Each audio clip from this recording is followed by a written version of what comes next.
Hi everyone, Quill Fan here again. This video is more a video for myself than it is for you, but I wanted to capture this little spread because it was kind of an example of spread or a tryout spread. And as at least one of you did ask, or not necessarily ask, but told me that she would love to see a spread of these cards, I thought I could as well put it out there. I did this spread because I was asking myself whether or not to use the Tarot of the She for the couple of days before my Mary L. Tarot comes in, which should be here on the 4th of March, but then I have to trim it and I have to edge it. So I don't know, probably I will be able to use it on the 5th or the 6th, I think so.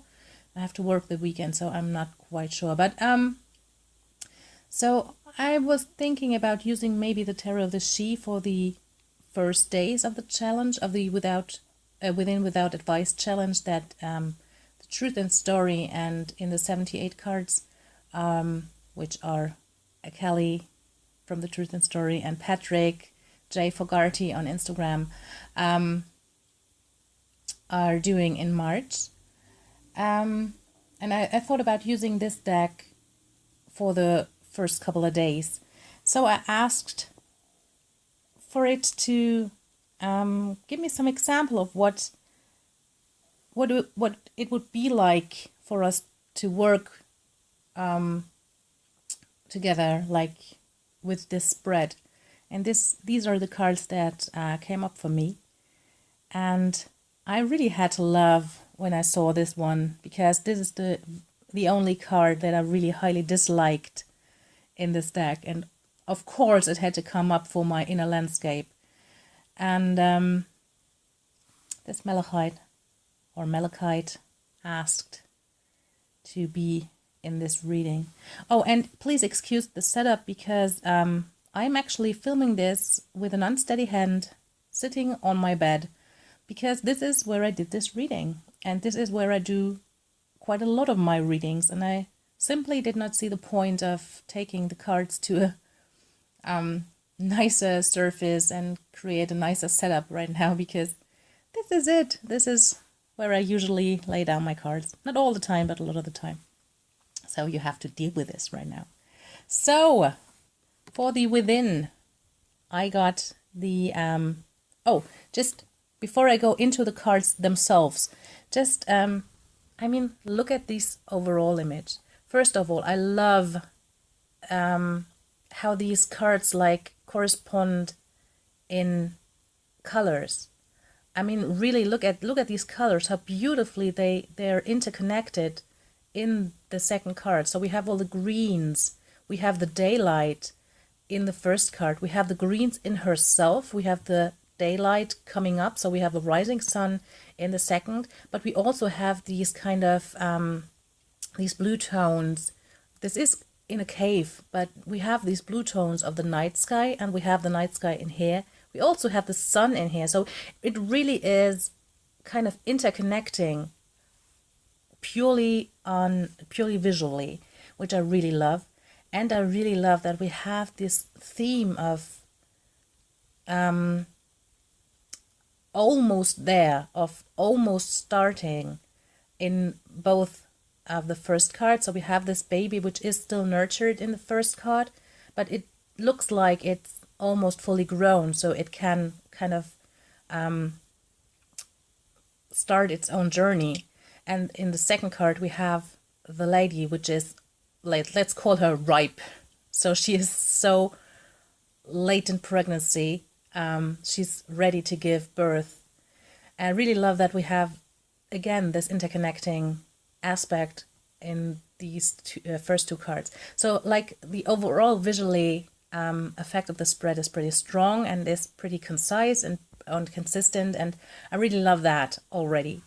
But now to go off into the cards themselves, and Kelly in her video on the challenge talked about or advised us to first go on intuition with the deck, that we're not that, or that we don't already know that much. So first go on intuition, and then after that we could read the guidebook. I mean, the guidebook of the Tarot of the She isn't that huge, so you don't have, like, at least for the minors, you don't have to read like pages and pages of information, but you have like a little poem. But still, I go purely on intuition here at first.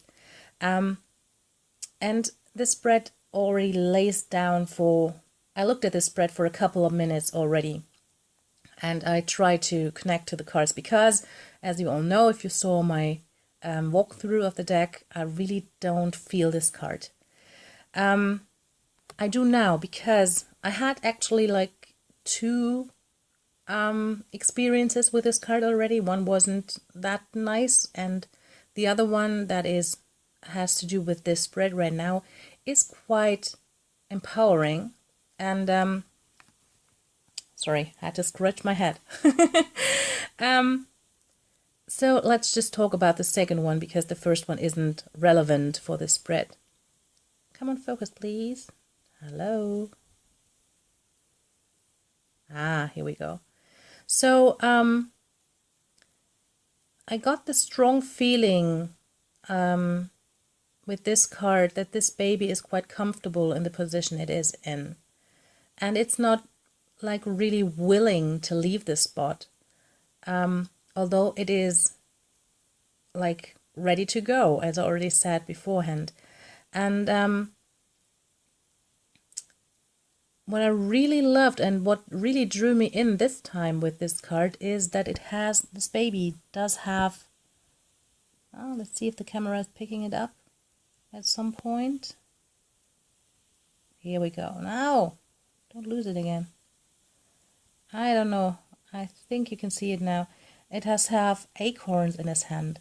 So it wasn't only nurtured by the tree. It wasn't only like fed and grown and again nurtured and taken care of by the tree to become what it is now, but it also got gifted these acorns. And with this gift there comes a responsibility. And I mean, this card is called responsibility, and when I first saw it I thought the responsibility would lie within the tree to take care of the baby and to nurture it and to get it healthy, or keep it healthy and have it grow. But with these acorns, I really strongly got the sense that the responsibility isn't in the tree, but the responsibility is in the baby, and that it is time to cut the cord and to get up and find yourself a place to plant those acorns and to grow those trees. And I really strongly got the sense that this baby is to become the Maker 3, the woman that I had the strongest experience with in the last card. I think it's not necessarily her as a baby, but this is kind of her race. So this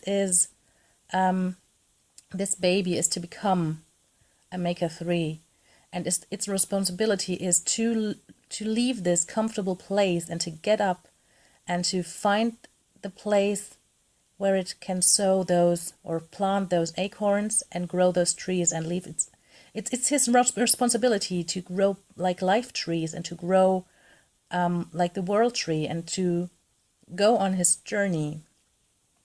And I really think that this is quite appropriate to describe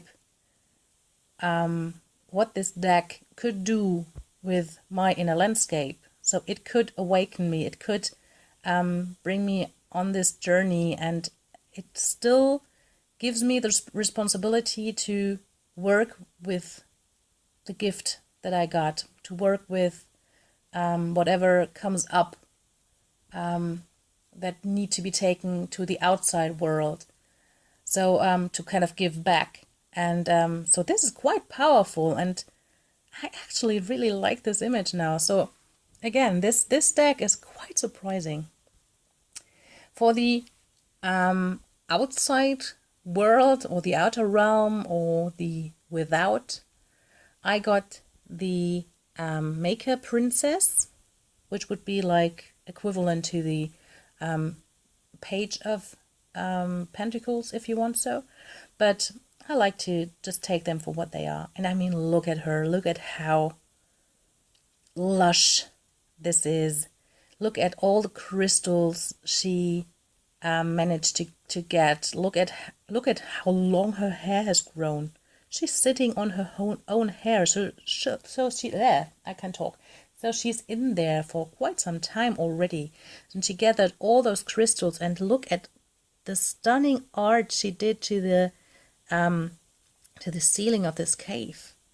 I mean, she planted all those stars in there, all those little crystals in there to match the stars. I love it. And now the sun is rising, and now she is ready to give birth, and she is ready to share her creation. And I really strongly got the sense of like spring with this card. So the earth is like really just momentarily, the earth is coming to life again, and it's bursting with all its beautiful and gorgeous creations. And she is going to gift a lot of what she gathered there in this cave, in her kind of winter sleep. I don't know if you can say so. But I really strongly got this sense of spring and of things that are to come. So this is just this very last moment before everything is going to bloom and to blossom and to come to life and to overflow with energy and creations and creativity. So really like this one for the outer landscape, because it really matches like the season. It matches the overall energy that I get right now. And for the advice card, I got the Moon.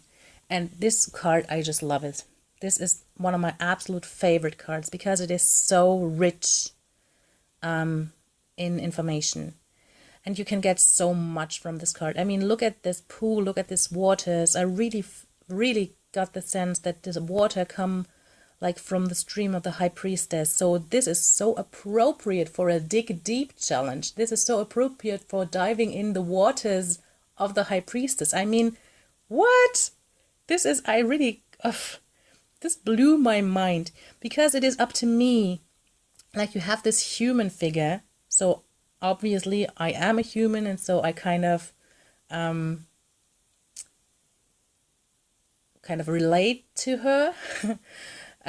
So it's up to her, or it's up to me, to stir the surface of the waters of the High Priestess, and to see what lies beneath. And I mean, look at this. Look at, you have the moon, and you have the trees that are still bare.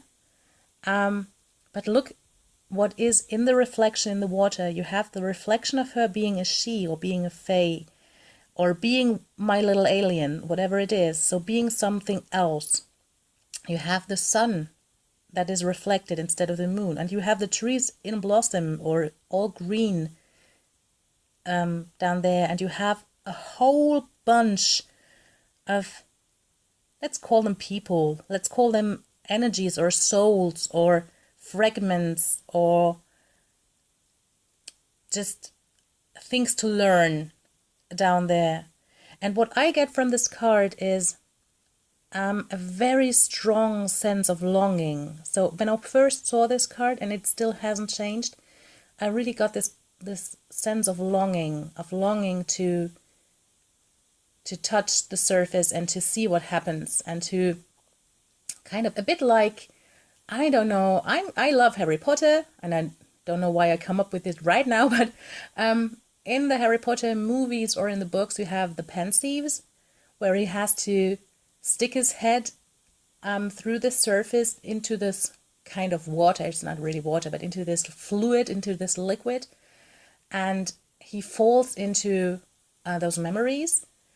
And I really feel a bit like that with this image. So I have, if I touch the surface, if I decide to to break it. I really don't know what's coming, but there's a strong and a very strong sense of longing to do so. And again, how appropriate is this image for a challenge that has to do with diving in the waters of the High Priestess? I mean, again, this just blew my mind, and I really love this card because, again, there is so much more even in there. I did not even scratch all those symbols that are in this card. But if I do so, like, this video would be another 15 minutes long, I guess.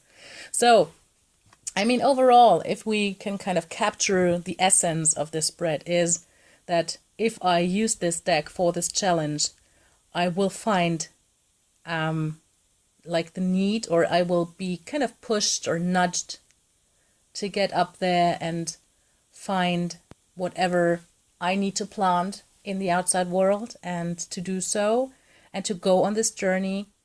It will give me an environment that is blossoming and bursting and full of creativity, and in that way kind of helping on this journey. And the advice is, I think, to follow my gut and to touch the surface and start diving into the waters of the High Priestess. So if that isn't a yes, then I don't know what is. So I think I will, I don't know, again, I'm not like a daily drawer, never been. I don't know if I will do a daily spread with it. I will do a spread as often as I feel like. And if you would love to follow that, you can follow me on Instagram. It's at quilfan. You obviously should follow Kelly from The Truth in Story. So at The Truth in Story, you should follow Patrick from this In the 78 Cards, which is Patrick J. Fogati on Instagram. I will link all that in the description box below. And if you want to participate in the challenge, go and watch the videos Patrick and Kelly did on it. And if you're participating on Instagram, use the hashtag without advice, because we all would love to see your pictures. Again, I will leave all the information in the description box below, and I know this video got much longer than I intended it to be, but these cards are just, they cannot be talked about like in one sentence. Well, that's it. I wish you all a gorgeous weekend. I think we will probably see at least a couple of each other in, I don't know if Kelly is doing another like Saturday chit chat. I think so. If she does, then we will see us there, and just have a beautiful weekend. Bye.